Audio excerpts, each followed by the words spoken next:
Assalamualaikum warahmatullahi wabarakatuh. Salam sejahtera untuk kita semua. Kali ini kita akan diskusi terkait perubahan dunia, bisnis, dan persaingan global. Ada beberapa ahli yang eh, pendapatnya masih relevan dengan situasi per hari ini gitu. Salah satunya ada ya Charles Hills, kemudian ada juga beberapa di antaranya Paul, McCollum, Frank, Geringer Minor, dan juga ada Sullivan. Yang pada prinsipnya bahwa bisnis itu tidak hanya berkaitan dengan locally activities gitu, tapi juga bisa lebih luas lagi, baik itu distrik ataupun provinsi gitu, bahkan sampai lintas negara. Dan semua konsep pemanufakturan seperti transportasi, pariwisata, perbankan, periklanan, konstruksi, perdagangan, baik itu grosir, eceran, perdagangan besar pun gitu, dan juga komunikasi, itu merupakan suatu jenis yang memang bisa kita katakan sistem industri, baik itu dari nasional maupun dari internasional itu sendiri. Dan juga ketika berbicara perusahaan yang terlibat di dalamnya, itu bisa melakukan beberapa transaksi, baik itu transaksi komersial maupun transaksi yang semi komersial atau semi profit, baik dari sisi swasta maupun pemerintah di antara dua negara ataupun lebih seperti itu. Dan itu terjadi tidak hanya hari ini, bahkan itu sudah berlangsung puluhan tahun, ratusan tahun yang lalu ketika manusia mengenal sistem perdagangan, baik itu perdagangan nasional maupun perdagangan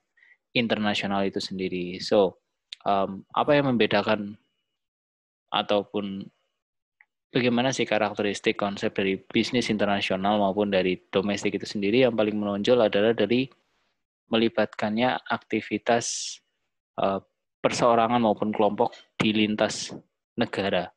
Contoh ketika Anda melakukan pembelian barang gitu, sama-sama misalkan produk apa ya, makanan ataupun produk rumah tangga seperti misalkan panci dan sebagainya. Ketika Anda membeli di Cina, kemudian Anda menjualnya lagi di Indonesia, nah itu sudah bisa dikatakan konsep bisnis internasional. Jadi memang apakah berarti itu semuanya bisa berjalan dengan baik gitu ya? Sesimpel ketika misalkan kita ingin membeli barang di toko terdekat dengan made in China dan sebagainya. Iya, namun juga ada beberapa hal yang perlu menjadi pertimbangan. Seperti halnya masing-masing negara memiliki ciri khas gitu. Maksud dari ciri khas di sini adalah setiap negara punya regulasi dan otoritas yang berbeda-beda.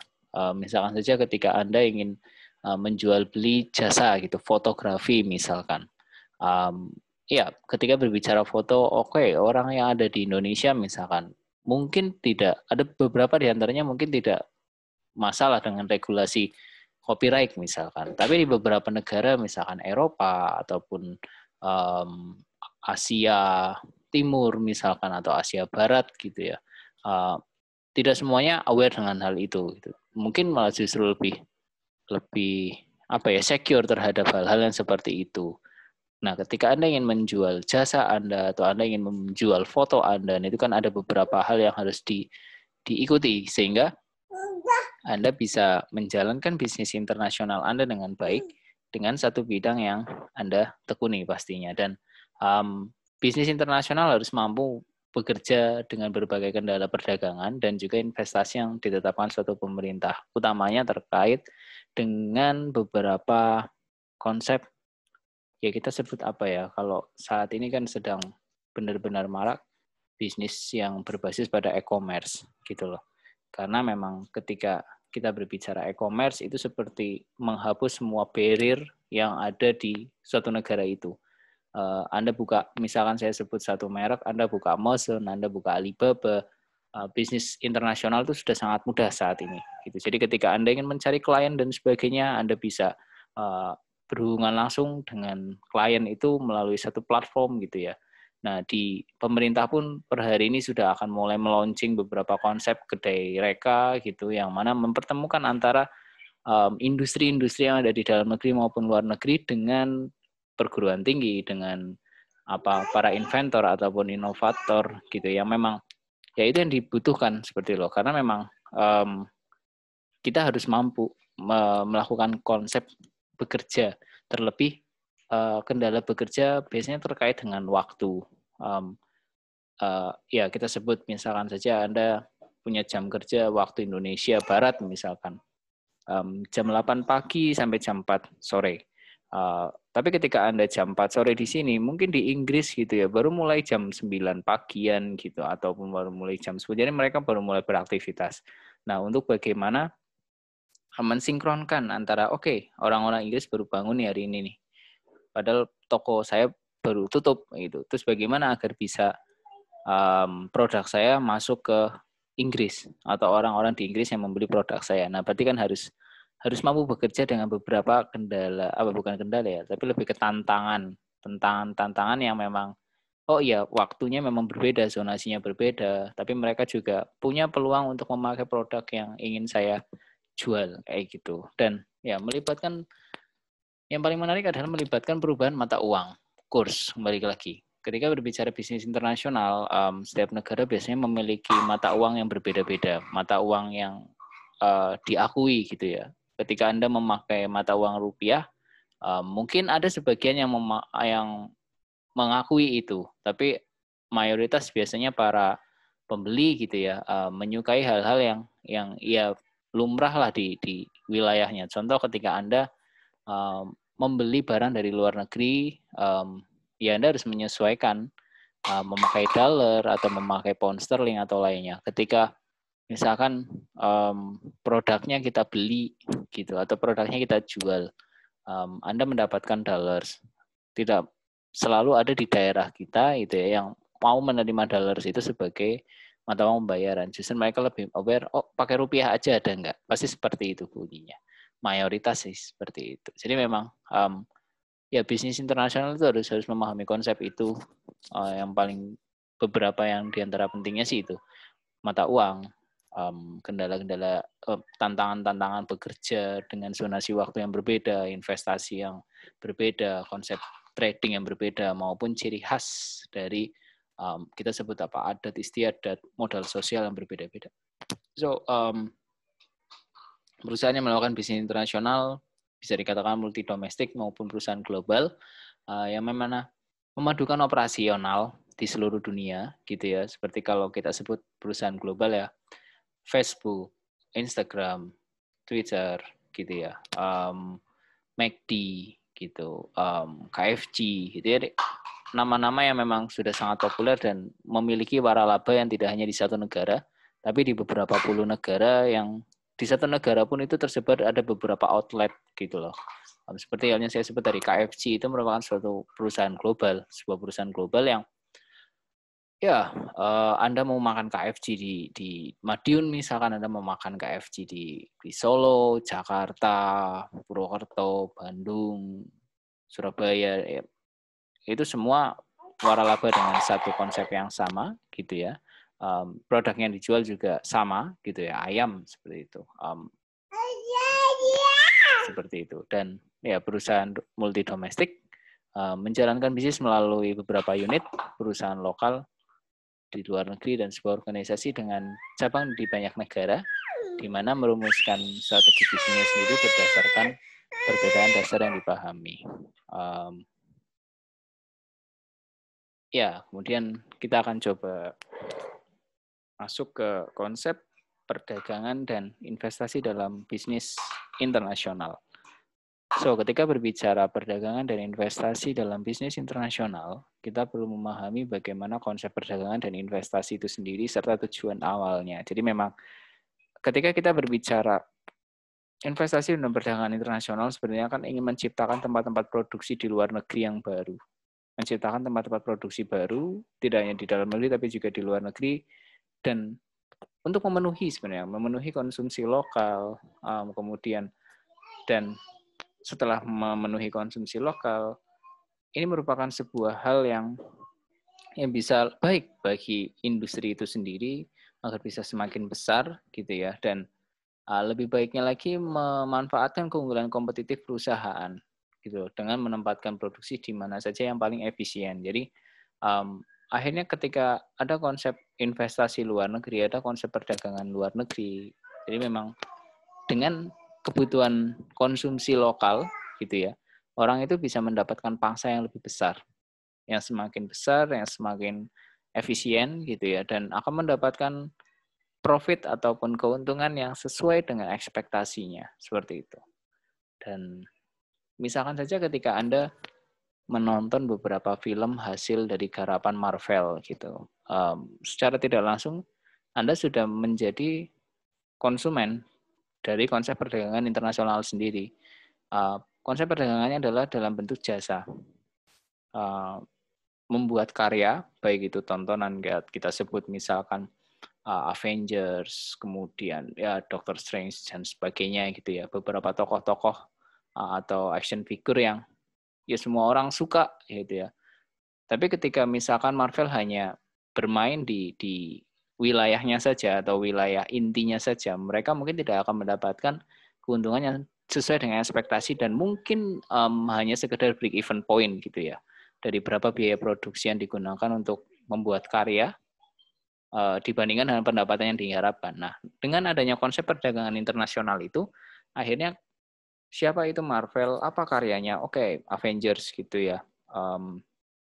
Dia bisa menjual karya itu tidak hanya di negaranya dia sendiri, tapi dia mulai menjual ke beberapa daerah lain. Dengan asumsi itu tadi, memenuhi konsumsi lokal. Jadi konsumsi is not only about Anda makan, Anda minum saja, tapi beberapa konsumsi yang sifatnya primer, tersier, sekunder, bahkan superior gitu ya, bahkan inferior gitu, yang memang itu merupakan kebutuhan gitu loh bagi semua sasaran itu sendiri. Nah, ketika kita berbicara menempatkan produksi gitu ya, oke, Indonesia menjadi salah satu tempat untuk bagaimana mengirimkan hasil karya, tempat perdagangan internasional dari karya saya.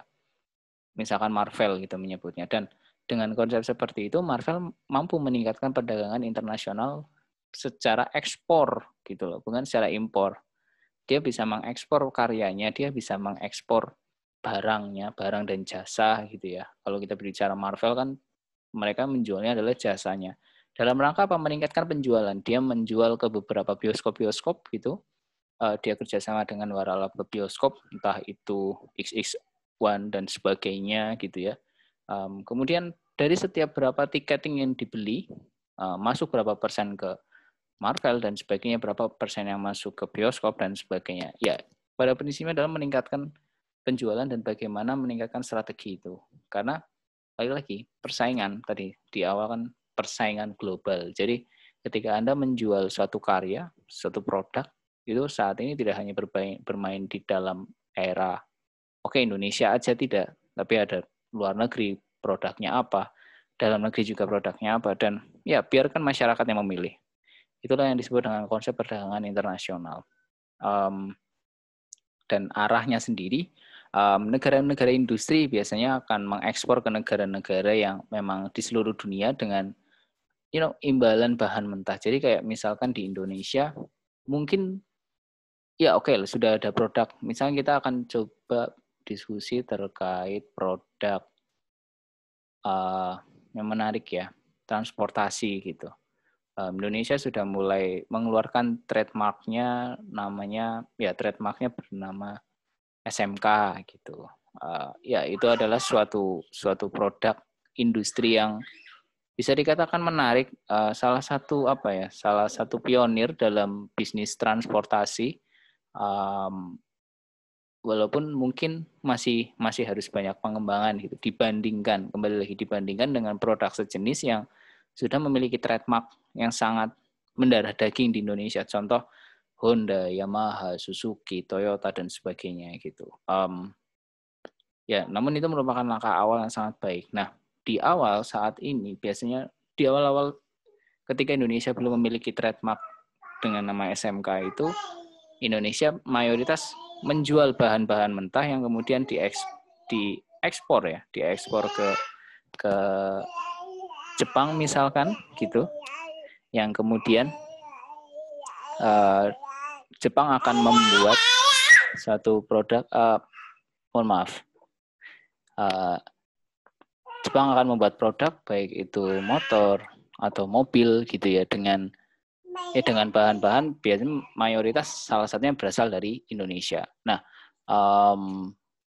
berbeda halnya misalkan dengan konsep seperti tidak semua negara itu akan menjual produknya itu ke negara-negara maju saja atau negara berkembang gitu loh. Ada beberapa negara seperti halnya Jepang, Amerika, gitu ya, Australia, ya dan Selandia Baru gitu lebih condong untuk mengekspor ke negara-negara berkembang gitu. Misalkan saja Honda, mungkin ya terkenal gitu di dataran Eropa gitu, tapi mungkin tidak seterkenal ketika masuk ke Indonesia. Jadi memang apa ya? Ada kebijakan-kebijakan tertentu yang dipegang oleh beberapa negara untuk melakukan ekspor maupun impor itu sendiri. Begitu juga dengan Indonesia. Jadi Indonesia apa salah satu komoditas unggulannya? Oke, kita sebut sawit gitu. Kopi misalkan. Apakah kita akan mengekspor ke seluruh dunia? Iya, bisa. Tapi mana wilayah prioritas yang bisa untuk bekerja sama dengan Indonesia? Nah, itu konsep arah perdagangan.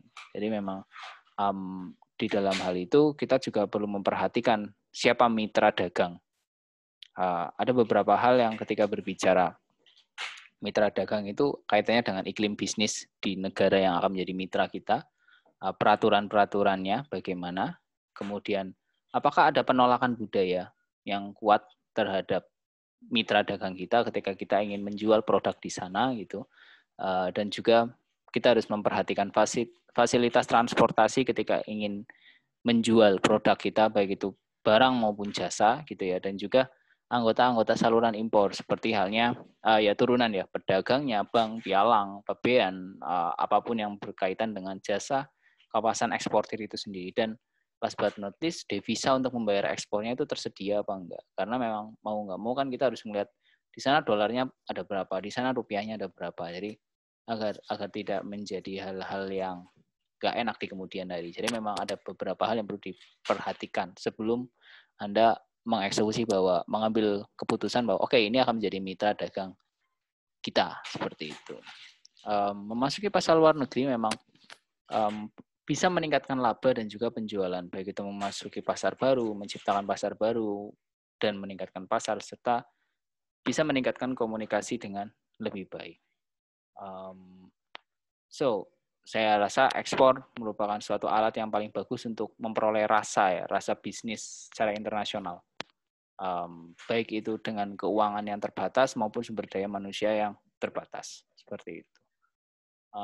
Dan memang ada 7 dimensi sih dalam konsep global itu sendiri, di mana memang paling sedikit itu terdapat 7 standarisasi.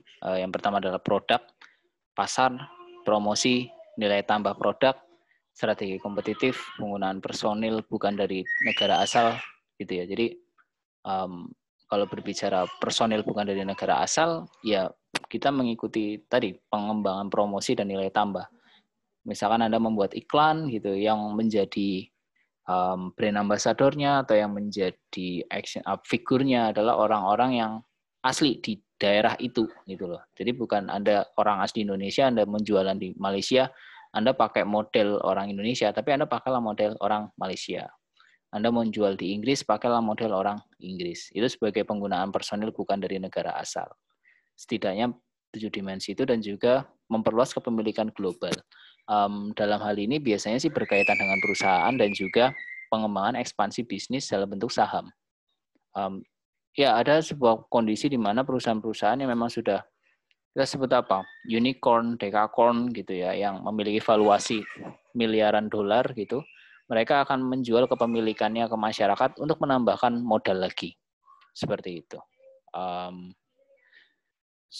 Setelah itu kita akan coba diskusi terkait teori dan kebijakan perdagangan internasional.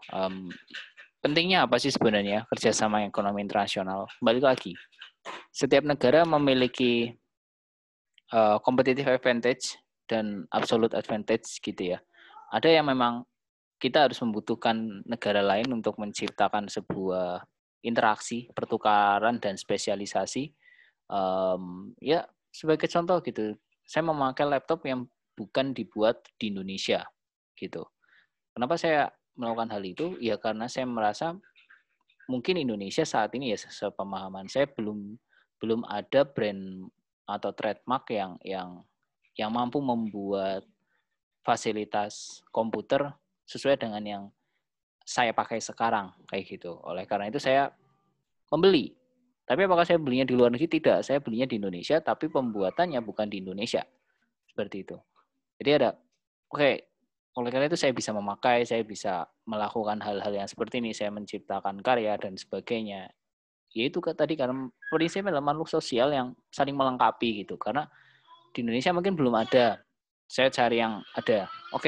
Apa yang ada di Indonesia dan belum ada di luar negeri, nah itu yang menjadi spesialisasi. Nah, dari situlah muncul hubungan antar negara dan ada alokasi sumber daya dan hasil yang lebih baik. Dan dari situlah muncul konsep dari jangka pendek dan jangka panjang dalam hal kerjasama ekonomi internasional. Keuntungannya banyak, barang yang tidak atau belum dapat diproduksi di dalam negeri, kita bisa belajar terkait konsep spesialisasi dan memperoleh keuntungan di situ, memperluas pasar, dan pastinya meningkatkan produktivitas di industri modern maupun industri kita sebut revolusi industri, revolusi society, dan seterusnya. Ada beberapa teori dalam perdagangan internasional seperti merkantilisme, surplus gitu ya, maksimalkan surplus perdagangan, kemudian ada juga keunggulan absolut yang tadi saya sampaikan, kemudian ada keunggulan relatif juga seperti itu. Dan memang pada prinsipnya kebijakan promosi ekspor sih, kalau berbicara terkait keunggulan absolut dan juga keunggulan relatif.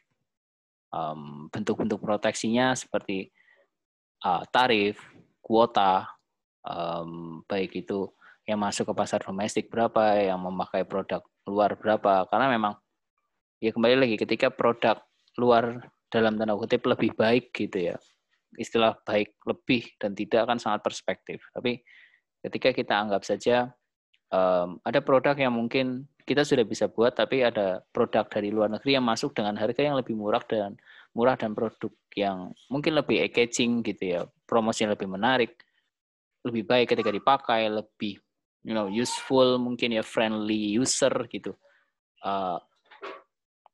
Kalau itu terjadi terus-menerus, produk kita tidak akan laku, produk domestik utamanya. Nah, oleh karena itu ada beberapa proteksi tadi, tarif, pajak, kuota, yang berapa persen nih harus pakai produk bahan mentah dari dalam negeri, misalkan kalau pengen buat pabrik di Indonesia, walaupun itu mungkin bukan pabrik bukan trademarknya orang Indonesia, misalnya saja saya sebut Samsung gitu ya, itu memiliki beberapa pabrik di Indonesia. Nah, ada regulasi berapa persen barang mentah yang harus dipakai asli dari Indonesia dan bukan dari Korea Selatan, misalkan seperti itu. So, dalam hal ini kita juga perlu memahami konsep lingkungan bisnis dan posisi pasar perusahaan juga, karena memang environmental scanning-nya baik itu makro, mikro, industri gitu ya, dan kita perlu memahami konsep strategi formulation-nya, strategi implementation, dan juga evaluation and control itu sendiri, seperti itu. Yang memang prinsipnya untuk melihat improvisasi dari bisnis, subjektivitas dari bisnis, jadi kayak supply chain-nya tuh bisa ngena, bisa efektif seperti itu.